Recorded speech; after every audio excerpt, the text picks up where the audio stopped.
Hello everyone. सो बेटा हम लोग करंट इलेक्ट्रिसिटी कर रहे थे और करंट इलेक्ट्रिसिटी में पिछले चैप्टर में पिछले पार्ट में हमने सेल्स के बारे में स्टडी किया था, ग्रुपिंग ऑफ सेल्स के बारे में स्टडी किया था, सेल्स को पैरेलल एंड सीरीज में लगाया था। ओके, जो हमारा नेक्स्ट पार्ट है इस चैप्टर में वो है ग्रुपिंग ऑफ रेजिस्टर्स। ठीक है, तो आज के लेक्चर में हम लोग करने वाले हैं ग्रुपिंग ऑफ रेजिस्टर्स। देखो ये जो पार्ट है बेटा, ये जो अभी है सीरीज और पैरेलल में रेजिस्टर्स को लगाते हैं, तो आप लोग इसे 10th में कर चुके हो, आपको इसका रिजल्ट मालूम भी होगा, मैं बट फिर भी आपके लिए यहाँ पे कर रहा हूँ। ओके, तो इसके बाद क्या करेंगे बेटा, एक बार ये हमारा रिजल्ट ड्राइव हो जाएगा, उसके बाद हम सर्किट्स को सॉल्व करना सीखेंगे। ऐसे सर्किट्स मैंने कैपेसिटर वाले पार्ट में भी स्टडी करवाए थे, वहां पे और यहाँ पे टेक्निक सेम रहने वाले, जस्ट फॉर्मूला में डिफरेंस है। मतलब सर्किट को कहाँ से स्टार्ट करना है और कैसे सॉल्व करना है वो टेक्निक सेम है वहां पे और यहाँ पे। ठीक है, जस्ट डिफरेंस होगा फॉर्मूला में। तो सबसे पहले देख लेते हैं ग्रुपिंग ऑफ रेजिस्टर में। सबसे पहले अगर रेजिस्टर सीरीज में है, यहाँ पे मैं एक चीज और क्लियर कर देना चाहता हूँ, बहुत बच्चों को तो यही नहीं मालूम होता कि सीरीज में लगे हुए रेजिस्टर या पैरेलल में लगे हुए हैं। तो देखो बेटा, जैसे सीरीज में रेजिस्टर, तो जब दो रेजिस्टर सीरीज में होंगे, जैसे R1 एंड R2, ये दूसरा रेजिस्टर है R2, तो क्या होगा, इन दोनों रेजिस्टर्स की एक वायर जो होगी वो बैटरी के साथ कनेक्टेड होगी और जो दूसरी वायर है बेटा वो इनके आपस में कनेक्टेड होगी, कुछ इस तरह से। तो ये जो रेजिस्टर्स होंगे ये हमारे क्या होंगे, सीरीज में होंगे, और यहाँ पे दो रेजिस्टर्स है R1 R2। तो दो रेजिस्टर्स R1 R2 सीरीज में है, तो अब हमने इनका इक्विवेलेंट निकालना है। इक्विवेलेंट का मतलब है बेटा, इन दोनों रेजिस्टर्स की जगह पे अगर मैं एक रेजिस्टर लगा दूं R, तो वो भी सेम बैटरी के साथ लगा हुआ V के साथ, और यहां से भी उतना ही करंट विड्रॉ करवा दे जितना ये दोनों मिलके कर रहे हैं। मतलब जब R1 R2 V बैटरी के साथ लगे हुए हैं तब भी करंट I विड्रॉ हो रहा है बैटरी से, और यहाँ पे भी। तो ये रेजिस्टर R जो है इन R1 R2 का क्या है बेटा, इक्विवेलेंट है। अब हमें इक्विवेलेंट की वैल्यू ही निकालनी है in terms of R1 and R2। सबसे पहले जब बैटरी से करंट I निकलेगा बेटा, यहां से फ्लो होता हुआ पहले R1 में भी करंट I जाएगा, और फिर यहां से जाएगा और यहाँ पे भी करंट क्या जाएगा, I ही जाएगा।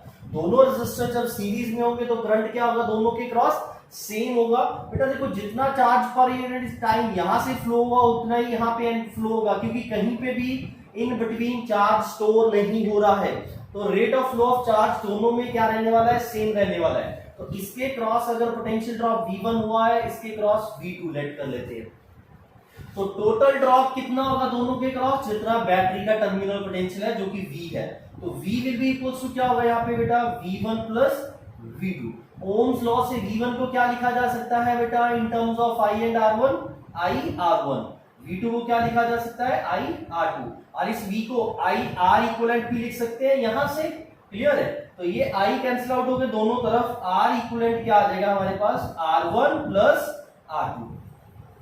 तो हमारे पास equivalent resistance of R1 and R2 when they are connected in series is equals to R1 plus R2। और अगर ऐसे n रेजिस्टर्स हो, if there are n resistors, तो फिर क्या होगा बेटा, n रेजिस्टर जब सीरीज में होगा तो क्या होगा, R equivalent will be equals to R1 plus R2 plus R3 so on till Rn। Clear है बेटा। तो ये था रेजिस्टर जब सीरीज में होंगे, ये आपने 10th क्लास में कर रखा है बेटा, तो इसमें मैंने कोई भी नई चीज नहीं की है। जस्ट इन केस आपको नहीं पता था तो फिर भी आप देख सकते हो, ठीक है। 10th वाला अगर आप भूल गए थे तो ये चीज मैंने इसीलिए रिवाइज करवाई है जस्ट। और यहाँ पे आप देख सकते हो बेटा, ये कैपेसिटर के कंपैरिजन में ये रिजल्ट उसके कंपैरिजन में क्या है बेटा, उल्टा है। वहां पे सीरीज पैरेलल वाला केस क्या बना था, C is equal to C1 plus C2, और यहाँ पे रेजिस्टर में क्या बना है, सीरीज में R is equal to R1 plus R2 बना है।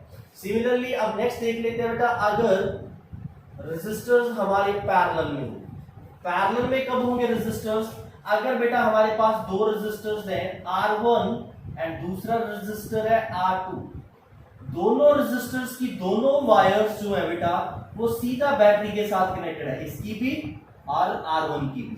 तो ये दोनों रेजिस्टर्स आपस में क्या है बेटा, पैरेलल में है, ठीक है। अब देखो ये बैटरी जो है बेटा इन दो पॉइंट्स के बीच में टर्मिनल पोटेंशियल, ये दो पॉइंट है ए एंड बी, इनके बीच में पोटेंशियल डिफरेंस V क्रिएट कर दिया है। अब यहां से लेके यहां तक कोई रेजिस्टर नहीं है, तो इसका मतलब जितना पोटेंशियल यहां पे होगा उतना ही यहां पे होगा। मतलब यहां पे A पोटेंशियल है तो यहां पे भी A होगा, यहां पे B है तो यहां पे भी क्या होगा B। सिमिलर यहां पे B, यहां पे भी B, यहां पे भी E। तो इसका मतलब है इसके क्रॉस भी पोटेंशियल V होगा और इसके क्रॉस भी पोटेंशियल क्या होगा बेटा V होने वाला है। तो यहां पे पैरेलल में दोनों रेजिस्टर्स के क्रॉस पोटेंशियल क्या हो जाएगा बेटा सेम हो जाएगा।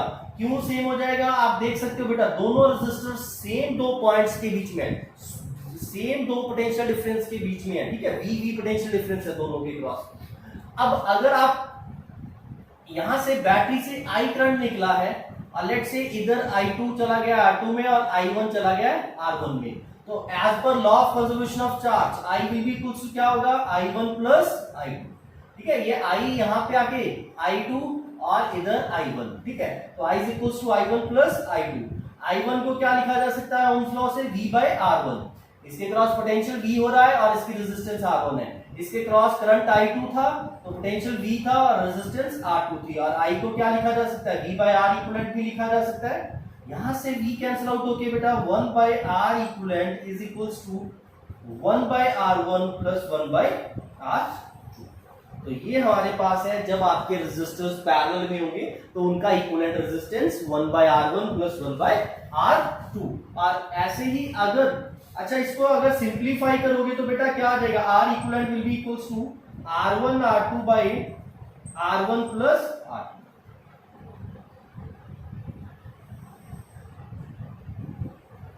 ठीक है, ये सिंप्लीफाई करके यहाँ पे एलसीएम लेके मैंने करके दिखा दिया है आपको सीधा, ठीक है। आप भी करके रख सकते हो, ये फॉर्मूला भी यूज कर सकते हो।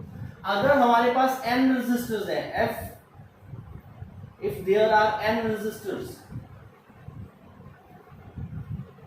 तो फिर क्या होगा बेटा 1 by R equivalent is equals to 1 by R1 plus 1 by R2 and so on till 1 by Rn।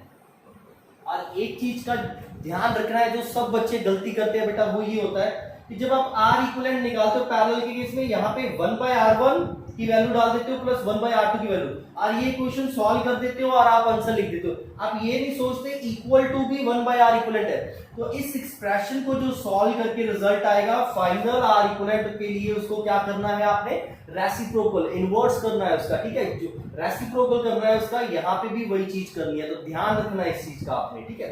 तो ये था आपका पैरेलल के लिए, तो आप इसे भी नोट डाउन कर लीजिए।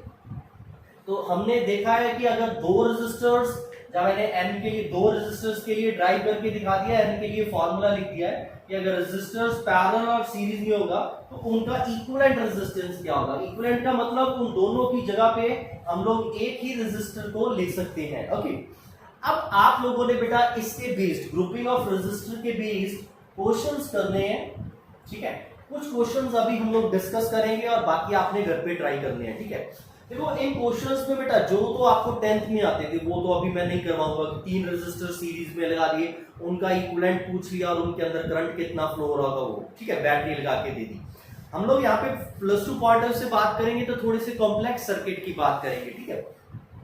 तो क्या होता है, कैसे होते हैं सर्किट सॉल्व, इन्हें कैसे सॉल्व करते हैं वो देखते हैं हम, ठीक है। सर्किट सॉल्व करेंगे, सेम सर्किट्स आपने कैपेसिटर में भी देखे थे, वहां पे भी बेटा देखो एक बार हमें मालूम चल जाता था कौन से कैपेसिटर सीरीज में है, उनका इक्विवेलेंट निकाल देते थे, फिर किसके साथ पैरेलल में, फिर उनका इक्विवेलेंट और सो ऑन, है ना। तो यहाँ पे भी एक सर्किट ऐसा उठा रहा हूं मैं जो आपने बिल्कुल कैपेसिटर में भी किया होगा, ठीक है। जैसे ये सर्किट उठा लेते हैं, लेट्स से दिस इज 2 3 ओम 2 ओम 3 ओम, कुछ इस तरह से, ठीक है। तो ये A पॉइंट है, ये हमारा है B पॉइंट। आपको क्वेश्चन क्या आएगा, क्वेश्चन हमेशा यही रहेगा, find equivalent resistance between A and B point, ठीक है। Equivalent resistance between A and B point, A and B के बीच में आपने इक्विवेलेंट रेजिस्टेंस निकाली है, जिनके पॉइंट्स के बीच में इक्विवेलेंट रेजिस्टेंस निकालिए मतलब वहीं पे ही ऐसे इस तरह से बैटरी लगी है। ये बैटरी लगी भी हो सकती है नहीं भी लगी हो सकती है, दोनों केसेस में आपने सॉल्व सेम मेथड करना है, सेम तरीके से सॉल्व करना है, इसको अलग अलग कुछ नहीं है इसमें, ठीक है बेटा। यहाँ पे बैटरी लगी हो या सिंपली लिखा हो find the equivalent resistance between A and B point, तो सेम मेथड है दोनों में। अब देखो बेटा, जिन पॉइंट्स के बीच में इक्विवेलेंट रेजिस्टेंस निकालनी है इनको कुछ नहीं करना होता, सबसे पहले इनको लास्ट में लिखिए। ये अगर पॉइंट ए है बेटा, देखो यहां से लेके यहां तक बीच में रेजिस्टर आ गया 2 ओम, तो नेचुरल सी बात है जितना पोटेंशियल यहाँ पे होगा उतना पोटेंशियल यहाँ पे नहीं होगा, क्योंकि इसके क्रॉस कुछ ड्रॉप हुआ होगा। तो लेट्स से यहाँ पे पोटेंशियल सी है बेटा, ये मैं पॉइंट मार्क ही करता हूँ, इससे बहुत इजी हो जाता है क्वेश्चन आपका, ठीक है। ये बी है, अगर आपके पास ये बी है तो ये बी क्या हो जाएगा बेटा, ये भी बी हो जाएगा, ओके। नेक्स्ट ये सी है, ये हमारा क्या हो जाएगा बेटा, बी हो जाएगा, ओके। ये हमारे पास क्या हो जाएगा, बी, और ये भी क्या हो जाएगा, बी, ठीक है। ये वाली लाइन में कोई रेजिस्टर नहीं है तो इसलिए बी बी बी चलता गया हमारा, ठीक है। अब हम इसे सॉल्व करते हैं बेटा, तो देखो क्या होगा क्वेश्चन में इसमें।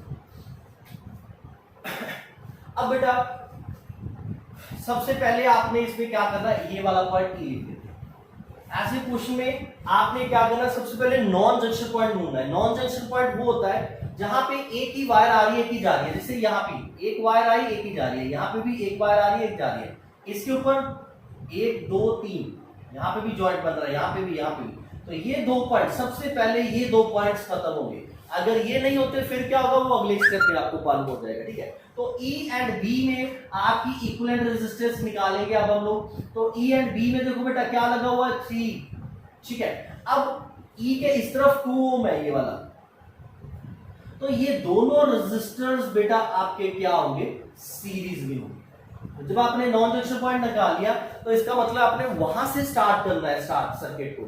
तो इसके दोनों तरफ जो रेजिस्टर्स होंगे वो आपस में क्या होंगे बेटा, सीरीज में होंगे, क्योंकि देखो जितना करंट यहां से आएगा उतना ही करंट यहां पे जाएगा। तो इन दोनों में करंट सेम है तो ये दोनों क्या हो जाएंगे बेटा, सीरीज में हो जाएंगे। जैसे 2 एंड 3 सीरीज में हो तो इनका इक्विवेलेंट क्या हो जाएगा, 2 + 3। सीरीज में क्या होता है, 2 + 3, सिंपल ना, 2 + 3 हो जाएगा, that will be equals to 5 ohm, ठीक है बेटा। तो हमारे पास R E B, E and B के बीच में इक्विवेलेंट रेजिस्टेंस ही आ गई। तो ये सर्किट जो था हमारा, ये अब क्या रह जाएगा, कुछ इस तरह से रह जाएगा, A B, this is 2 ohm, this is 3 ohm, ये 2 ओम ऐसे लिख लेते हैं, ये 3 ओम। जिनको कुछ नहीं किया बेटा, जिनको अभी सॉल्व नहीं किया उन्हें एज इट इज लिख लो। ये दोनों को कैंसिल आउट करके हमारे पास क्या रिजल्ट बन गया था, 5 ओम, ठीक है।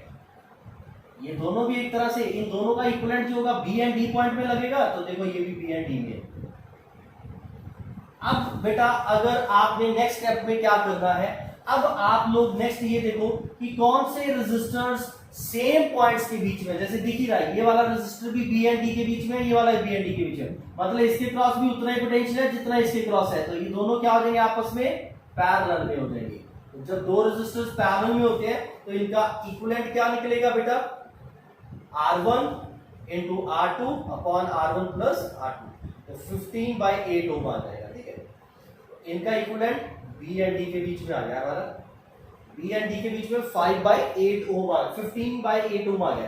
तो इन दोनों की जगह पे आप कैंसिल आउट करके आप सर्किट को कुछ इस तरह से बना सकते हो बेटा, 2 ओम, ये आ जाएगा 3 ओम, ठीक है। A पॉइंट है, ये B पॉइंट है, ये 2 ओम रह गया है हमारे पास, और ये दोनों सॉल्व करके इनकी दोनों की जगह पे इनका इक्विवेलेंट क्या आ जाएगा बेटा, 15/8 ओम, क्लियर है।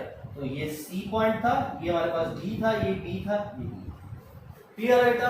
फिर से अब आपको कोई रेजिस्टर सेम पॉइंट्स के बीच में दिखेंगे, फिर से वही चीज है, ये नॉन जंक्शन पॉइंट बन जाएगा और ये दोनों क्या आ जाएंगे, आपस में सीरीज में हो जाएंगे, क्लियर है ना। आप आगे से भी सॉल्व करते बेटा, इसे पीछे से सॉल्व करके आगे को बढ़ रहे हैं एक तरह से। तो 5/8 और 2 अगर सीरीज में है तो क्या आ जाएगा बेटा, C एंड B के बीच में इक्विवेलेंट क्या बन जाएगा यहाँ पे, 5/8 + 2, तो ये आ जाएगा 1631/, ठीक है। कैलकुलेशन फिर से देख लेना बेटा आप लोग, मैं जस्ट रफली कर रहा हूँ। तो अभी क्या हो जाएगा बेटा, इन दोनों को सॉल्व कर लिया है, दोनों सीरीज में है, इनका इक्विवेलेंट क्या बन जाएगा 31/8।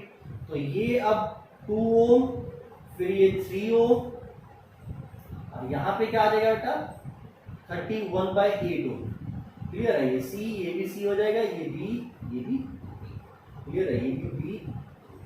अब फिर से ये दोनों क्या आ जाएंगे बेटा, पैरेलल में, क्लियर है। और इन दोनों का रिजल्टेंट इसके साथ क्या हो जाएगा सीरीज में। तो फाइनली सिर्फ ए एंड बी पॉइंट रह जाएगा कि नहीं रह जाएगा, तो आपके पास इक्विवेलेंट रेजिस्टेंस आ जाएगा ए एंड बी पॉइंट पे। तो आप इस रेजिस्टर को क्वेश्चन को सॉल्व करिए, बिल्कुल सेम क्वेश्चन मैंने आपको कैपेसिटर में भी करवाया होगा, वहां पे भी सेम टेक्निक बताई होगी आपको कि सबसे पहले ऐसे पॉइंट मार्क कर लिया करो बेटा, और एक बार पॉइंट मार्क हो गए फिर ढूंढा करो कोई नॉन जंक्शन पॉइंट है या कुछ ऐसे रेजिस्टर है जो सेम पॉइंट्स के बीच में है। सेम पॉइंट्स के बीच में होने का मतलब दोनों के क्रॉस पोटेंशियल सेम है तो पैरेलल में होंगे। नॉन जंक्शन के दोनों तरफ जो रेजिस्टर होंगे वो आपस में क्या होने वाले हैं, सीरीज में होने वाले हैं बेटा। ठीक है, तो इस क्वेश्चन को आप सॉल्व करिए, इतना लिखिए, फिर इसके बाद आप फाइनल आंसर निकाल के रखिए कॉपी के ऊपर, प्रैक्टिस करते हैं ऐसे क्वेश्चंस। ठीक है बेटा, तो ये सिंपल सा क्वेश्चन था एक आपके लिए, इसमें आपके पास रेजिस्टेंस लगे हुए थे और आपने इक्विवेलेंट रेजिस्टेंस निकालना था बेटा। मैं बार बार बोल रहा हूँ इक्विवेलेंट पॉइंट्स जिनके बीच में निकालना है, इसका मतलब वहां पे एक बैटरी अटैच्ड है उन दो पॉइंट्स के बीच में। आपने अगर देखोगे ये तीन रेजिस्टर हैं, तीनों रेजिस्टर आर आर आर है, ये पॉइंट ए है और ये पॉइंट बी है। क्लियर है, तीनों की इक्विवेलेंट रेजिस्टेंस क्या आ जाएगी एंड बी पॉइंट के बीच में 3R आ जाएगी, आपको मालूम होगा। तीनों क्या लगे हुए हैं सीरीज में, ए एंड बी के बीच में, है ना। बट अगर मैं यहाँ पे शॉर्ट कर दूं इन रेजिस्टर्स को कुछ इस तरह से, इस पॉइंट को इस पॉइंट के साथ शॉर्ट कर दिया, इसको इसके साथ, ठीक है, ये कैपेसिटर में भी क्लियर किया था, इसका मतलब है शॉर्ट कर दिया। यहां से जितना पोटेंशियल यहाँ पे है उतना ही पोटेंशियल यहाँ पे हो जाएगा। ऐसा नहीं है कि यहां से जी ऐसे देखेंगे, नहीं, सीधा यहां से कुछ इस तरह से देखेंगे। ये वायर ने क्या कर दिया, इस पॉइंट एंड इस पॉइंट को शॉर्ट कर दिया। शॉर्ट का मतलब दोनों के ऊपर पोटेंशियल क्या हो जाएगा, सेम वे में इस पॉइंट के ऊपर अगर बी पोटेंशियल है तो यहाँ पे भी क्या हो जाएगा, बी। तीनों क्या आ जाएंगे, ए एंड बी के बीच में, मतलब तीनों पैरेलल में है, तो इनका इक्विवेलेंट क्या आ जाएगा बेटा, R/3। ठीक है, ये कैपेसिटर वाले पार्ट में मैंने आपको बताया था बेटा।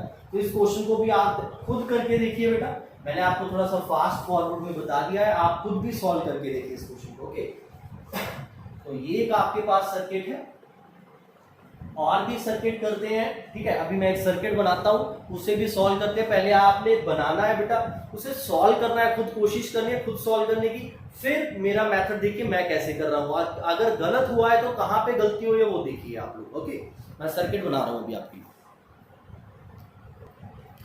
अब ये सर्किट है बेटा आपके पास, इस सर्किट में भी आपने क्या करना है, ए एंड बी पॉइंट के बीच में इक्विवेलेंट रेजिस्टेंस निकालनी है। ओके, तो ये आपको पॉइंट दे रखे हैं A B C D E and F. ठीक है, ए पॉइंट कहां पे है, यहाँ पे, और बी पॉइंट कहां पे है, यहाँ पे। तो मैंने आपको क्या बोला था, जिनके बीच में इक्विवेलेंट रेजिस्टेंस निकालनी, मतलब इन्हें नहीं कुछ करना है। ठीक है, बाकी पॉइंट्स को 1 बाय 1 खत्म करेंगे। और सबसे पहला पॉइंट कौन सा होगा जो खत्म होगा बेटा, नॉन जंक्शन पॉइंट। ठीक है, तो सी डी ई एफ, इनमें से एफ जो है वो नॉन जंक्शन है बेटा। ठीक है, आपने पहले सॉल्व करना है अपने मेथड से, फिर देखिए मैं कैसे सॉल्व करना। ओके, तो कोई तुक्का नहीं होना चाहिए बेटा, प्रॉपर वे में होना चाहिए, प्रॉपर कंसेप्ट के साथ होना चाहिए आपका क्वेश्चन। तो ये एफ है बेटा, तो नॉन जंक्शन है। इस दोनों के, ये जो 3 एंड 3 है, ये दोनों क्या आ जाएंगे, 3 एंड 3, ये दोनों क्या आ जाएंगे बेटा, सीरीज में, और इनका इक्विवेलेंट क्या आ जाएगा, 3 + 3 6 ओम। तो हमारे पास यही जो सर्किट था बेटा, अब कैसे बन जाएगा, ए एंड बी पॉइंट वैसे के वैसे।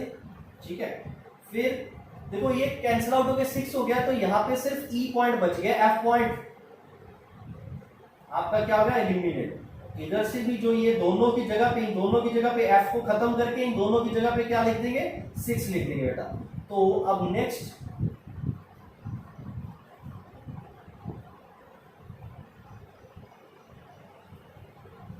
ये सी पॉइंट है, ये बी पॉइंट है, 3 3 3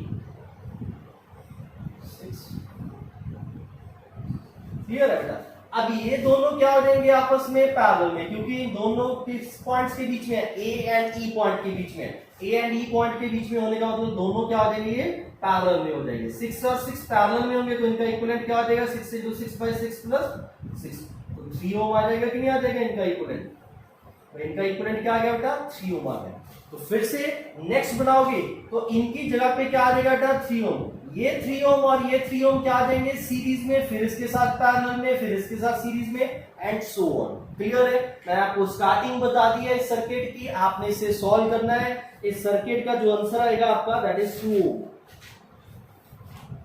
ठीक है, तो इस सर्किट को आपने सॉल्व करना है, इसका फाइनल आंसर आपका 2 ओम आना चाहिए। क्लियर है बेटा? तो इसे सॉल्व कैसे करना है वो मैंने बता दिया। F पॉइंट से स्टार्ट होगा, दोनों सीरीज में होंगे, 6 आ जाएगा, फिर ये 6 इस 6 के साथ क्या आ जाएगा पैरेलल में, तो इन दोनों का इक्विवेलेंट क्या आ जाएगा बेटा 3 ओम। ये 3 ओम इस 3 ओम के साथ क्या आ जाएगा सीरीज में, मतलब इनका 6, और फिर 6 और 6 पैरेलल में हो जाएंगे तो मतलब 3, ये 3 फिर 6 बन जाएगा बेटा, ये 6 हो जाएगा, फिर से 6 और 6 ये 3 हो जाएगा, 3 और 3 6 और 3 क्या हो जाएगा बेटा 2 हो जाएगा। क्लियर? फाइनली आपके पास सिर्फ ए एंड बी पॉइंट बचते जाएंगे। क्लियर है? तो इनको सॉल्व करते जाना है बेटा। क्लियर है? इसी सीक्वेंस में आगे चलते जाना है, जैसे पहले 2 पॉइंट्स खत्म किए मैंने, इसी सीक्वेंस में सी एंड डी पॉइंट भी आपके एलिमिनेट हो जाएंगे। फाइनली आपके पास सर्किट कुछ ये रह जाएगा, ए पॉइंट बी, इन्हें नहीं कुछ करना बेटा, तो ऊपर से सारा ये सारे पॉइंट्स एलिमिनेट करके इनकी जगह पे क्या बन जाएगा 6 आ जाएगा सिर्फ, और ये 3। अब ये 6 एंड 3 दोनों ए एंड बी पॉइंट के बीच में, तो इनका इक्विवेलेंट ये पैरेलल में, तो इनका इक्विवेलेंट क्या हो जाएगा 6 into 3 प्लस 6 प्लस 3, तो मतलब 2। तो ये आपका फाइनल आंसर है। क्लियर है? ये मैंने आपको एग्जैक्टली प्रॉपर्ली करके नहीं दिखाया हर पॉइंट के लिए, जस्ट पहले एफ एंड ई के लिए करके दिखाया, उसका सिमिलर वे में सी एंड डी सॉल्व करते जाओगे। ठीक है? सिमेट्री बनती जा रही है बेटा, देखो ये तो बहुत इजी होता था, हो जाएगा आपके लिए, आपको मालूम ही है। इनको सॉल्व करके 6 बनता है, फिर से 3, फिर 3 और 3 6 बनता है, फिर 3 और 3 6 एंड सो ऑन। क्लियर है बेटा? तो आप इस क्वेश्चन को भी पूरा एकदम से अच्छे वे में करिए, और अगर नहीं हो रहा है ध्यान से देखिए कहाँ गलती कर रहे हो आप लोग, क्यों नहीं आ रहा है, और मेरे को दिखाइए अपनी गलती। ठीक है? चलो, तो एक और ऐसे ही और क्वेश्चन भी देखते हैं, मैं सर्किट ड्रॉ कर लेता हूं। तो नेक्स्ट सर्किट बेटा जो है ये हमारा कुछ इस तरह से बनाया हुआ उन्होंने, और इस पॉइंट को ए बोल रहे हैं और सर्कमफ्रेंस के सर्कल के किसी पॉइंट को बी बोल रहे हैं। आपका फिर से वही क्वेश्चन है, find equivalent resistance between A and B point. तो अब ए एंड बी पॉइंट के बीच में आपने क्या करना है बेटा, इक्विवेलेंट रेजिस्टेंस निकालना है। तो अब क्या होगा बेटा इक्विवेलेंट रेजिस्टेंस निकालने के लिए, फिर से देखो बेटा ये बी पॉइंट है, तो यहां से यहां तक कोई रेजिस्टर नहीं, ये भी बी हो जाएगा, यहां से यहां तक कोई रेजिस्टर नहीं, ये भी बी, सेम वे में ये भी बी हो जाएगा और ये भी बी, और ये ए पॉइंट यहीं पे रहेगा। तो आप देखोगे चारों रेजिस्टर्स जो है बेटा हमारे, ये चारों रेजिस्टर्स हमारे जो है बेटा ये क्या है, चारों के चारों resistors A and B point के बीच में है, तो मतलब चारों के चारों क्या हो जाएंगे पैरेलल में। तो फाइनल आंसर हमारा क्या बन जाएगा R/4। इजी था बेटा क्वेश्चन, बस एक बार ये पॉइंट मार्क कर लिया करो आप। ठीक है? पोटेंशियल्स वाले पॉइंट मार्क कर लिया करो, फिर हो जाएगा आपका क्वेश्चन। तो इसको भी करना है आपने। अच्छा, इसी क्वेश्चन को कुछ इस तरह से दे रखा है उन्होंने, इस पॉइंट को हटा दिया उन्होंने, और अब ए पॉइंट यहाँ पे लिखने की बजाय यहाँ पे लिख दिया, और क्वेश्चन फिर से वही है, find the equivalent resistance between A and B point. तो अब क्या होगा बेटा, देखो अगर ये पॉइंट ए है तो इसको ना तो बी लिख सकते हैं, क्योंकि इधर से देखोगे तो ये बीच में रेजिस्टर है, इधर से देखोगे तो ए नहीं लिख सकते, इसे कोई अनदर पॉइंट बना लेते हैं सी। तो अब क्या होगा बेटा, ये जो 3 रेजिस्टर्स हैं, ये वाला, ये और ये तीनों resistors B and C point के बीच में है कि नहीं है, तो ये तीनों क्या आ जाएंगे पैरेलल में। ओके, जैसे हमारे पास 2 पॉइंट है, ये बी पॉइंट है और ये हमारे पास सी पॉइंट, तो बी एंड सी पॉइंट के बीच में 3 आर रेजिस्टर्स लगे हुए हैं कुछ इस तरह से, तीनों ये आपस में क्या हो जाएंगे बेटा पैरेलल में हो जाएंगे कि नहीं हो जाएंगे। क्लियर है? फिर एक रेजिस्टर जो फाइनल रेजिस्टर है ये सी एंड ए पॉइंट के बीच में, ये सी पॉइंट है और ये हमारा ए पॉइंट है। क्लियर है बेटा? तो अब हमने ए एंड बी के बीच में इक्विवेलेंट रेजिस्टेंस निकालना है ना, ए एंड बी के बीच में इक्विवेलेंट रेजिस्टेंस निकालना है, तो पहले ये तीनों क्या हो जाएंगे आपस में पैरेलल में, तो इनकी जगह पे क्या आ जाएगा R/3। इन तीनों का इक्विवेलेंट क्या हो जाएगा R का R/3, और ये किसके साथ सीरीज में है, R के साथ सीरीज में, कुछ इस तरह से। क्लियर है बेटा?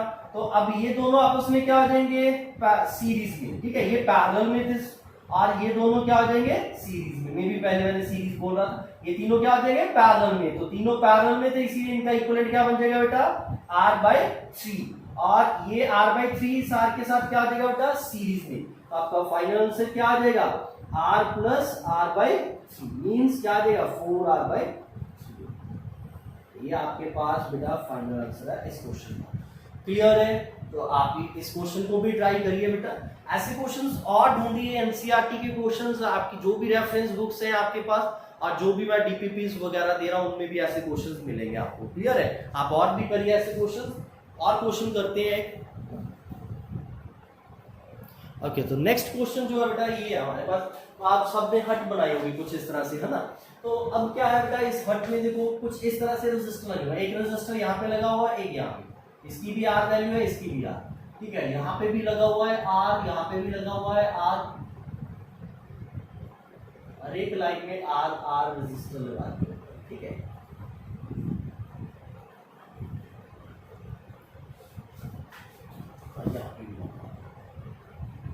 यहाँ पे नहीं लगा हुआ है, क्लियर। तो आपसे फिर वही क्वेश्चन वही है, find the equivalent resistance between A and B point. बेटा देखो ये क्वेश्चन देखने में जितना कॉम्प्लेक्स लग रहा है उतना ही इजी है ये क्वेश्चन, ठीक है। तो अब देखो इस क्वेश्चन को कैसे सॉल्व करोगे बेटा, देखो अब बोलो सर ये इतने कुछ है, कहां से स्टार्ट करें, क्या करें। सबसे पहले जो मैंने बोला है पॉइंट मार्किंग किया करो। ये पॉइंट ए है बेटा, तो इसको ए नहीं लिख सकते, इसे क्या लिखेंगे, सी लिखेंगे बेटा।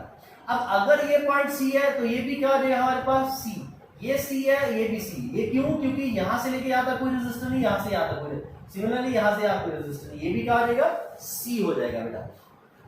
तो अब अगर आप ध्यान से देखोगे बाकी पॉइंट्स को भी ऐसे ही मार्क कर लो, ये सी है तो इसे डी लिखना पड़ेगा, ये डी है इसे ई, ये ई है तो ये एफ, ये एफ है तो इसे कुछ जी ऐसे, ठीक है।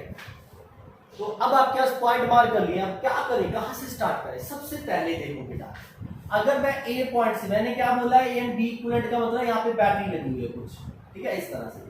अगर यहां से ए पॉइंट से करंट आएगा बेटा, इस रेजिस्टर में से क्या सी पॉइंट पे जाएगा, तो करंट सी पॉइंट से इधर भी जा सकता है, इधर भी जा सकता है, इधर भी। तो अब देखो बेटा तीन लाइंस हैं, तीन वायर्स हैं, लेकिन करंट किस तरफ जाना चाहेगा, क्लियर है। देखो इधर भी करंट को रेजिस्टेंस मिल रही है, इधर भी, इधर नहीं मिल रही, तो ऑब्वियस सी बात है बेटा आपका करंट जो है वो कम रेजिस्टेंस वाली तरफ जाना चाहेगा ना, क्लियर है। तो करंट आपका यहां से सीधा निकल जाएगा, इधर जाएगा नहीं। यहां से करंट जितना आई आया था सारा का सारा करंट इधर चला, इधर जीरो करंट जाएगा बेटा इन दोनों वायर्स में। इस वायर में करंट ही नहीं गया ना, इस वायर में करंट गया है, क्लियर है। फिर यहां से फिर उसे इधर और इधर जाना है, दोनों तरफ रेजिस्टेंस है, यहां से वो इधर चला जाएगा, फिर यहां से होता हुआ यहां पे आ जाएगा और फिर यहां पे चला जाएगा। तो आपके पास जो बेटा आपका करंट है वो सिर्फ किस रेजिस्टर में गया, एक तो इस रेजिस्टर में और दूसरा इस रेजिस्टर में, और किसी भी रेजिस्टर में आपका करंट नहीं जा रहा। तो किसी भी रेजिस्टर में करंट नहीं जा रहा, जिन रेजिस्टर्स में करंट नहीं जा रहा बेटा, तो उनका वहां पे होना ना होना एकमात्र चीज है। तो यहाँ पे ये सर्किट सिंपल ये बन जाएगा आपके पास, ये आर है, ये ए पॉइंट है, ये सी पॉइंट है, सी से आपका ये बी पॉइंट है, यहाँ पे रेजिस्टेंस, ये बीच वाला भी मैंने ये वाला रेजिस्टेंस भी हटा दिया। अब देखो बेटा इसके दोनों तरफ पॉइंट सी है, दोनों तरफ पॉइंट सी होने का मतलब इसके क्रॉस पोटेंशियल क्या हो जाएगा, सेम हो जाएगा। अगर इसके क्रॉस पोटेंशियल सेम है तो इसमें करंट ही नहीं फ्लो करेगा बेटा। पोटेंशियल करंट फ्लो करवाने के लिए पोटेंशियल डिफरेंस क्रिएट करना पड़ेगा ना रेजिस्टर के दोनों टर्मिनल्स के क्रॉस। अगर रेजिस्टर के दोनों तरफ पोटेंशियल सेम है तो करंट फ्लो ही नहीं करेगा, इधर नहीं करेगा करंट फ्लो, क्लियर है बेटा। सेम वे में बाकी जगह पे भी सेम चीज होगी बेटा, आपकी करंट फ्लो नहीं होने वाला है, क्लियर है। तो आपके पास इसका आंसर क्या आ जाएगा, सिंपल चूहा, क्लियर। मैंने वही बोला था देखने में बहुत कॉम्प्लेक्स था बट करने में बहुत इजी है। बस एक बार आप ये पॉइंट मार्किंग करो और आपको पता होना चाहिए करंट कैसे फ्लो करता है। जब भी जंक्शन पॉइंट आता है, जैसे सी है जंक्शन पॉइंट, यहां से करंट इस तरफ और इस तरफ किस रेशियो में डिवाइड होगा, क्लियर है बेटा। तो करंट नेचुरल सी बात है यार, हम भी अगर देखेंगे हम भी उस तरफ कम जाना चाहेंगे जिस तरफ रेजिस्टेंस मिलेगी, है ना। तो इस तरफ रेजिस्टेंस मिल रही है, अब अगर इधर भी रेजिस्टेंस मिलती फिर ये किसी रेशियो में डिवाइड हो जाता है, क्लियर है। अगर यहाँ पे रेजिस्टेंस मिल रही है, यहाँ पे मिल रही है, यहाँ पे नहीं मिल रही, तो वो ऑब्वियसली बात है सीधा जाना चाहेगा यहाँ से, क्लियर है बेटा। इस रेजिस्टर में करंट नहीं जाएगा, इधर नहीं जाएगा। सिमिलरली यहाँ से इधर नहीं जाएगा, इधर नहीं जाएगा। इन दोनों में रेजिस्टर में करंट नहीं है तो यहाँ पे भी नहीं जाएगा, ऐसे यहाँ पे नहीं है, यहाँ पे भी नहीं आएगा, ये भी नहीं सॉल्व होगा। अब आप प्लीज इस क्वेश्चन को पहले की तरह मत सॉल्व करने लग जाना, ये नॉन जंक्शन है, ये नॉन जंक्शन है, ये सॉल्व करो। देखो बेटा करंट भी तो दिख रहा है ना कहां पे फ्लो कर रहा है आपका, क्लियर है। अगर आप इन्हें सॉल्व करोगे आप देखोगे बेटा ये सी और सी पॉइंट सेम बन जाएंगे यहाँ पे आपकी, क्लियर है। तो आपने इस क्वेश्चन को देखना है, ध्यान से करना है बेटा, इसमें क्या चेंज था क्वेश्चन में, इसको ऐसे क्यों किया। नॉन जंक्शन जंक्शन देखने की जरूरत ही नहीं पड़ी यहाँ पे, क्योंकि बेटा करंट जिन रेजिस्टर्स में जाएगा वही रेजिस्टर्स आपके सर्किट में होंगे ना, बाकी रेजिस्टर्स तो बेटा लगे हुए हैं बट कोई काम नहीं कर रहे, उनके क्रॉस कोई पोटेंशियल ड्रॉप नहीं हो रहा, तो वो इक्विवेलेंट में काउंट नहीं होंगे आपके। इक्विवेलेंट में काउंट वही होंगे जिनमें करंट जाएगा आपका, जो ए है और ये है, और आंसर आपका ये दोनों सीरीज में हो गए, आंसर आपका क्या आ जाएगा 2R। उन्होंने जानबूझ के इन तीनों लाइंस में रेजिस्टर नहीं बनाया हुआ था। क्लियर है बेटा? तो एक ये भी क्वेश्चन था आपके पास, आप इसे भी देखिए। ओके बेटा, तो नेक्स्ट सर्किट आपका ये है जो इनफाइनाइट लैडर सर्किट है। ये भी एक स्पेशल सर्किट है बेटा। देखो इस सर्किट को अगर आपने पहले किया होगा तभी पेपर में सॉल्व कर सकते हो, अदरवाइज वहां पे बहुत दिक्कत होगी इस क्वेश्चन को करने के लिए। ठीक है, अब इस सर्किट में देखो बेटा, ये पॉइंट ए है हमारे पास, 1 2 1 2 1 2 ऐसे करके आगे चल रहे हैं, 1 2 1 2 करके रेजिस्टर लगे, इनफाइनाइट लॉन्ग रेजिस्टर है ये सर्किट है। ठीक है, इसीलिए इसे बोल देते हैं इनफाइनाइट लैडर सर्किट। ठीक है, अब इस रेजिस्टर को करने का एक खास मेथड है बेटा। तो सबसे पहले आपने फाइंड आउट करना है equivalent resistance between A and B point. तो मैंने लेट कर लिया, let equivalent resistance between A and B point, that will be equals to, मैंने आर लेट कर दिया बेटा। ठीक है, आर लेट कर दिया। अब क्या बेटा, ये इनफाइनाइट लॉन्ग होने के कारण अगर मैं इसे सी और इसे डी पॉइंट बना लेता हूं, ठीक है, इनफाइनाइट लॉन्ग है तो इसका मतलब है यहाँ पे जितने मर्जी रेजिस्टर हो ऐसे सीक्वेंस में, क्लियर है, आपका कोई फर्क नहीं पड़ने वाला। यहाँ पे 50 हो 100 हो कोई डिफरेंस नहीं पड़ने वाला, रेजिस्टेंस सेम रहने वाली है। तो यहां से काउंट करोगे तब भी उतने ही रहने वाला, इंफिनिटी का मतलब। ठीक है, यहां से भी देखोगे तो उतने ही है बेटा।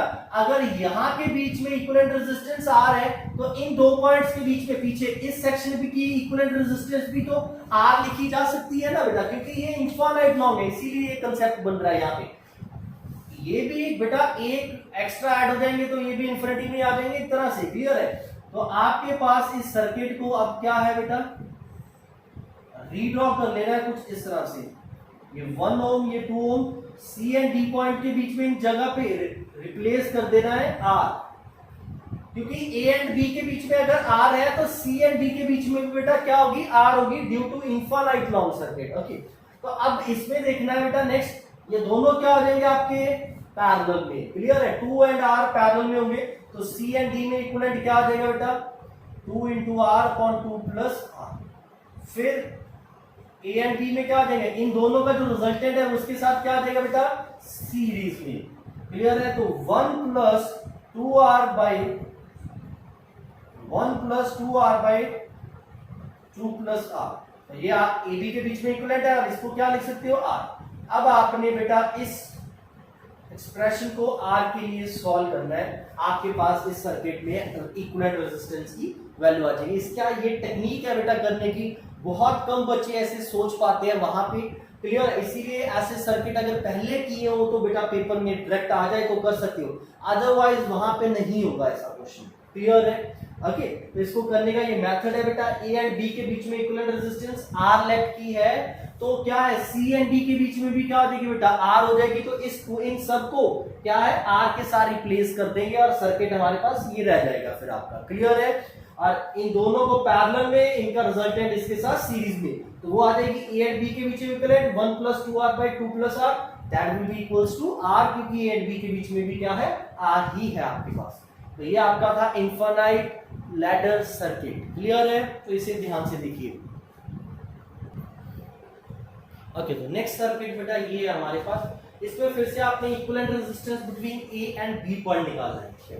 तो अब तक जो आपने मेथड सीखे हैं, क्या कोई मेथड लग रहा है, पहले आपने वो सोचना है, ठीक है। देखो ये सारे पॉइंट्स ए एंड बी को छोड़ के सी डी ई तीनों पॉइंट्स जंक्शन पॉइंट है, नॉन जंक्शन नहीं है। फिर कोई भी रेजिस्टर दो सेम पॉइंट्स के बीच में नहीं है, ठीक है। तो जो टेक्निक्स अभी तक सिखाई है वो नहीं चल रही यहाँ पे। फिर अगर आप करंट की बात करोगे, ए एंड बी का मतलब क्या है, यहाँ पे इन दोनों के बीच में कुछ इस तरह से बैटरी लगी हुई है ना। अगर यहाँ से आई करंट आया बेटा, यहाँ पे आके करंट डिवाइड हो जाएगा, इस तरफ आई बन जाएगा और इस तरफ आई टू, ठीक है, दोनों तरफ ही जाएगा क्योंकि दोनों तरफ क्या है, रेजिस्टेंस है। अगर एक तरफ रेजिस्टेंस ना होती फिर उसी तरफ सारा करंट चला जाता है, क्लियर है। चलो, तो अब नेक्स्ट बेटा देखो, यहां से आई टू क्या, अब इस सर्किट में क्या है बेटा, देखो इस क्वेश्चन को आगे इस क्वेश्चन को अगर एग्जैक्ट वे में करना है तो किरचॉफ लॉ से करेंगे, जो हम लोग नेक्स्ट पार्ट में करने वाले हैं हमारे। बट बेटा देखो उससे काफी लेंथी बनता है, आंसर जरूर आएगा, सेम आंसर आएगा, बट लेंथी बन जाता है। यहाँ पे मैं आपको एक टेक्निक सिखाने वाला हूँ जिससे आपका क्वेश्चन इजी हो जाएगा, ठीक है। अगर बेटा यहाँ पे मैं मिरर रखूं इस पॉइंट के ऊपर, ई पॉइंट के ऊपर, जो चीज ये है और ये इसकी बिल्कुल एज इट इज इमेज बन रही है कि नहीं बन रही, क्लियर है। यहाँ पे अगर प्लेन मिरर रख दें तो ये चीज क्या है, इस पार्ट की मिरर इमेज बन रही है कि नहीं बन रही, बिल्कुल क्लियर है ना। तो बेटा ऐसे क्वेश्चन बोलते हैं मिरर सिमेट्रिक, ऐसे सर्किट को, ठीक है। ऐसे सर्किट में आप क्या कर सकते हो मिरर सिमेट्रिक वाले में, तो बेटा अगर यहाँ पे ए पॉइंट पे करंट 3 ओम वाली तरफ I1 गया है, 4 ओम वाली तरफ I2 गया है, तो यहाँ पे आपको मालूम है बेटा बैटरी से अगर I करंट गया है तो बैटरी में जाएगा भी वापस I। अगर I जाएगा तो नेचुरल सी बात है एक तरफ से I1 आएगा और दूसरी तरफ से क्या आएगा बेटा I2। ये I2 4 ओम वाली तरफ आएगा क्योंकि यहां से भी 4 ओम वाली तरफ गया था, ठीक है। मिरर सिमेट्रिक वाले केस में ही ये कंसेप्ट लगाना है जो यहाँ पे लगा रहा हूं बेटा। अगर यहाँ पे 2 ओम होता फिर नहीं होता ये क्वेश्चन, यहाँ पे कुछ और होता फिर ना होता। अगर यहाँ पे देखो बेटा ये चीज अगर यहाँ पे 4 होता यहाँ पे 3 होता फिर भी ना होता ये क्वेश्चन। मिरर सिमेट्रिक बननी चाहिए, मतलब इस पार्ट की ये प्लेन मिरर के अंदर इमेज बननी चाहिए, एक तरह से इमेजिन करना है आपने, ठीक है बेटा। तो अब क्या है बेटा आपका, अगर मिरर सिमेट्री है तो बिल्कुल सेम चीज इधर भी क्या होगा, 3 ओम वाली तरफ से जितना इधर मार्क किया है उतना इधर से करंट आ जाएगा I1, इधर से क्या आ जाएगा I2। क्लियर है बेटा, पहले वाले कंसेप्ट चल नहीं रहे थे। सिमेट्रिक देखो बेटा क्वेश्चन सर्किट में देखो, अगर क्वेश्चन करेंगे, क्वेश्चंस की प्रैक्टिस होगी, आप क्वेश्चंस को पहचानना स्टार्ट कर दोगे कौन सा मेथड लगने वाला है, सिमेट्री दिखने लग जाएंगी आपको क्वेश्चन में, ठीक है। अब नेक्स्ट देखो बेटा क्या होगा, बेटा यहां से I2 करंट गया और इधर I2 जा रहा है, तो इसका मतलब ई पॉइंट के ऊपर इस लाइन से जितना करंट आ रहा था उतना इधर चला गया, मतलब इधर से इस लाइन से कोई करंट नहीं आ रहा। ई point is the junction point, मतलब यहाँ पे चार्ज शेयरिंग होती है। जंक्शन पॉइंट का मतलब क्या होता है, जहाँ पे चार्ज शेयरिंग होती है। बट यहाँ पे सिमेट्री के कारण अगर इधर से I2 आया था इधर I2 ही चला गया, मतलब इधर से जितना करंट आएगा, अगर इधर से I3 आया है तो I3 सारा इस तरफ ही चला जाएगा, क्योंकि इस तरफ अगर I3 में से कुछ पार्ट चला जाएगा, यहाँ पे I2 नहीं बनेगा हमारा। तो यहाँ पे इस 4 ओम में I2 तभी जाएगा अगर जितना करंट इधर से आया वो सारा इधर चला गया। क्लियर है बेटा, तो इसका मतलब है ई पॉइंट के ऊपर ये जंक्शन पॉइंट जरूर था, बट क्या हुआ यहाँ पे कोई इस वायर और इस वायर में चार्ज करंट नहीं डिस्ट्रीब्यूट हो रहा, ओके। तो इसीलिए आप क्या कर सकते हो ऐसे केस में, मिरर सिमेट्री वाले केस में ई पॉइंट जहां पे मिरर रखा हुआ था ना, इस जंक्शन वाले पॉइंट को एलिमिनेट करके कुछ ऐसे लिख सकते हो, इस ई पॉइंट को आप ऊपर लिख सकते हो कुछ इस तरह से। क्यों बेटा, देखो जब इधर से करंट आगे इस तरफ ही जा रहा है और इधर वाला यहाँ पे जॉइंट होता हुआ भी कोई मीनिंग नहीं है जॉइंट का, क्लियर है। तो उस जॉइंट को अलग करके लिख सकते भी नहीं लिख सकते। तो अब आपका क्वेश्चन स्टार्ट हो जाएगा सॉल्व होना। तो सबसे पहले यही होता है कि ये पॉइंट अलग कैसे किया मैंने, ये बेटा मिरर सिमेट्री की वजह से हुआ है। यहां से जितना करंट I1 इधर गया, I2 इधर गया, ये I2 अगर यहां पे भेजना है तो यहां पे इस ई पॉइंट, इस जॉइंट के ऊपर इधर से कोई करंट ना लेगा ना कोई जाएगा यहाँ पे, क्लियर है। तो इसीलिए ये जॉइंट होने के बावजूद भी यहाँ पे कोई करंट डिस्ट्रीब्यूट नहीं हो रहा, तो इस जॉइंट को अलग ही रख लेते हैं। तो अब क्या होगा, ये दोनों 2 ओम क्या आ जाएंगे बेटा, सीरीज में, क्लियर है। और इनका जो रिजल्ट आएगा 4 ओम वो इस 2 के साथ क्या आ जाएगा बेटा, पैरेलल में, क्लियर है। ये 4 ओम और 4 ओम क्या आ जाएंगे, पैरेलल में। इसके बाद तो अब कर ही लोगे बेटा। फिर ये जो इनका रिजल्टेंट आया था वो इनके साथ क्या हो जाएगा, सीरीज। अब नेक्स्ट पार्ट में कर दो। यहाँ पे जस्ट जो पार्ट था बेटा वो था कि ई पॉइंट को अलग करना था, ठीक है। ये ट्रिक है इसको करने का, क्लियर है। इसको किरचॉफ्स लॉ से भी कर सकते हो, बट उसमें बहुत लेंथी हो जाता है बेटा, वो चीज नहीं करने की जरूरत, यहाँ पे आप सीधा कर सकते हो, क्लियर है। किरचॉफ लॉ नेक्स्ट पार्ट में हम लोग सीखेंगे बेटा, बट फॉर द टाइमिंग आपने ऐसे ही करना है इस क्वेश्चन को, क्लियर है। ओके, यहाँ पे एक लास्ट चीज मैं बताना चाहूंगा आपको इस पार्ट में, ठीक है। अभी क्योंकि देखो बेटा ग्रुपिंग ऑफ रेजिस्टर्स अभी खत्म नहीं हुए हैं, अभी जस्ट क्या था, अभी ए एंड बी के बीच में इक्विवेलेंट रेजिस्टेंस निकालनी थी जहां एक ही बैटरी लगी थी। अगले पार्ट में हम लोग जब किरचॉफ लॉ करेंगे तो एक ही सर्किट में एक से ज्यादा बैटरी भी होंगी और उनका इक्विवेलेंट भी निकालना हम लोग इजी वे में और इजी वे में करेंगे कुछ, ठीक है। तो किरचॉफ लॉ भी बहुत इंपॉर्टेंट चीज है, उसमें से बहुत क्वेश्चंस आते हैं आपके लिए, ठीक है। तो अब नेक्स्ट पार्ट में क्या है, मैं आपको एक चीज बताने वाला हूँ, स्टडी स्टेट क्या होता है। सबसे पहले स्टडी स्टेट देखो, कैपेसिटर सबको याद होगा बेटा, जब मैंने कैपेसिटर को बैटरी के क्रॉस लगाया तो कैपेसिटर के ऊपर धीरे धीरे क्या होने लग जाएगा बेटा, चार्ज ग्रो होने लग जाएगा। क्लियर है। एक टाइम ऐसा आएगा जब इसके ऊपर चार्ज फुली ग्रो हो जाएगा, मतलब जितना बैटरी का पोटेंशियल है उतना ही पोटेंशियल इसके क्रॉस हो जाएगा। तो इस वक्त क्या होगा, पहले तो बैटरी से करंट निकल रहा था और इसको चार्ज कर रहा था, अब इसके क्रॉस भी पोटेंशियल वी है, ये बैटरी ने भी टर्मिनल पोटेंशियल वी क्रिएट किया हुआ है। तो अब बेटा क्या है, यहाँ पे करंट क्या हो जाएगा, जीरो। और ऐसी स्टेट को क्या बोलते हैं, स्टडी स्टेट। तो स्टडी स्टेट में कैपेसिटर वाली वायर में करंट क्या फ्लो होगा, जीरो फ्लो होगा बेटा। जैसे ये क्वेश्चन है आपको ये क्वेश्चन दे रखा है, यहाँ पे लेट्स से 10 वोल्ट बैटरी है, यहाँ पे कैपेसिटर लगा रखा है, कैपेसिटर कुछ भी 4 माइक्रोफारड दे रखी है कैपेसिटर, यहाँ पे रेजिस्टेंस दे रखा है 2 और इधर लगा रखा है 5 ओम। क्लियर है। इस क्वेश्चन में पूछा है find the current in the circuit in steady state. Steady state में सर्किट में करंट कितना होगा बेटा। देखो स्टडी स्टेट का मतलब है आपका कैपेसिटर फुली चार्ज हो चुका है। कैपेसिटर फुली चार्ज होने का मतलब है बेटा, अब यहां से इनिशियली क्या होगा, अगर बैटरी से आई करंट निकला है तो I1 इस लाइन में चला जाएगा, I2 इस लाइन में चला जाएगा, बट धीरे धीरे कैपेसिटर चार्ज होता जाएगा, ये करंट कम होता जाएगा और फाइनली ये करंट क्या हो जाएगा बेटा, जीरो। ये करंट क्या हो जाएगा, जीरो। इस लाइन में करंट ही नहीं फ्लो होगा, तो इस रेजिस्टर में कोई करंट नहीं फ्लो होगा, तो सारा करंट आपका यहां से इसी लाइन में चला जाएगा। क्लियर है। तो 10 वोल्ट पोटेंशियल था और 5 ओम के क्रॉस जा रहा है, तो I will be equal to क्या होगा, V/R, मतलब 10/5। तो आपके पास क्या आ जाएगा, 2 एम्पीयर करंट आ जाएगा स्टडी स्टेट में। स्टडी स्टेट करंट, आपसे स्टडी स्टेट करंट ही पूछा जाएगा। स्टडी स्टेट करंट क्या आ जाएगा, 2 एम्पीयर आ जाएगा। और स्टडी स्टेट में कैपेसिटर के क्रॉस कितना पोटेंशियल ड्रॉप होगा, ये क्वेश्चन और क्या पूछा जा सकता है, potential drop across capacitor in steady state. देखो बेटा, जब इस वायर में, ये बीच वाली वायर में करंट ही नहीं जा रहा, तो अगर यहाँ पे पॉइंट, मैं देखो ये ए पॉइंट है, ये बी पॉइंट है, ये भी बी हो जाएगा और ये ए हो जाएगा। ठीक है, ये ए है, ये आपका क्या हो जाएगा, बी हो जाएगा। अब देखो बेटा, ये रेजिस्टर है, अगर स्टडी स्टेट में इस रेजिस्टर में क्या होगा, करंट ही नहीं जाएगा, यहाँ पे करंट जीरो है, तो इसके क्रॉस पोटेंशियल ड्रॉप भी क्या होगा, जीरो होगा। तो इस पूरी लाइन के क्रॉस पोटेंशियल कितना था, 10 वोल्ट V, है ना। तो ये सारा का सारा पोटेंशियल ड्रॉप जैसे 5 ओम के क्रॉस ऊपर वाली वायर में हो रहा है, बीच वाली वायर में किसके क्रॉस हो जाएगा, कैपेसिटर के क्रॉस। इसके क्रॉस अगर पोटेंशियल जीरो है तो इसके क्रॉस पोटेंशियल कितना हो जाएगा बेटा, 10। इस वायर में करंट नहीं जा रहा, लेकिन इसके ऊपर चार्ज है, उस चार्ज की वजह से इस कैपेसिटर की प्लेट्स के क्रॉस ही 10 ओम वोल्ट ड्रॉप हो जाएगा और इसके क्रॉस वोल्ट जीरो होगा, ड्रॉप पोटेंशियल जीरो ड्रॉप होगा, इसलिए इसमें करंट नहीं होगा। इस वायर में, बीच वाली में सारा करंट ऊपर वाली वायर में से होता हुआ निकलेगा आपका। ठीक है, बीच वाली वायर में कोई करंट नहीं होगा। बीच वाली वायर में कैपेसिटर ने स्टडी स्टेट में डीसी को क्या कर दिया, ब्लॉक कर दिया। ये डीसी करंट था बेटा, डीसी करंट को स्टडी स्टेट में कैपेसिटर क्या करता है, ब्लॉक करता है। तो ध्यान रखना है ऐसे क्वेश्चन को भी। ठीक है बेटा, तो ये आज के लिए इतना ही। नेक्स्ट क्लास में हम लोग किरचॉफ्स लॉ करेंगे। किरचॉफ्स लॉ के बेस्ड कुछ ऐसे ही ग्रुपिंग वाले रेजिस्टर्स की ग्रुपिंग वाले क्वेश्चंस करेंगे बेटा। फिर उसमें बैटरीज को, एक से ज्यादा बैटरी भी लगाएंगे सर्किट में, उन्हें सॉल्व करेंगे। करंट फाइंड आउट करेंगे सर्किट में, सर्किट का इक्विवेलेंट रेजिस्टेंस कुछ सर्किट्स का फाइंड आउट करेंगे और इजी ट्रिक्स निकालेंगे सर्किट का इक्विवेलेंट निकालने के लिए।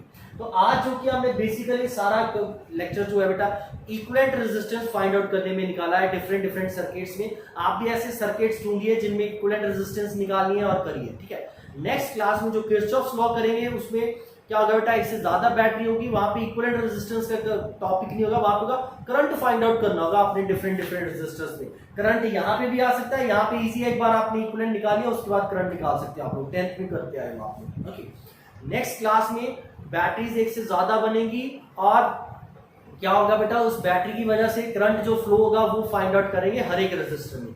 फिर किरचॉफ्स लॉ के बेस्ड कुछ और कॉम्प्लेक्स सर्किट्स की इक्विवेलेंट रेजिस्टेंस निकालना सिखाऊंगा ट्रिकी वे में। ठीक है बेटा, कुछ ट्रिक्स बताएंगे आपको। आज के लिए इतना ही, थैंक यू।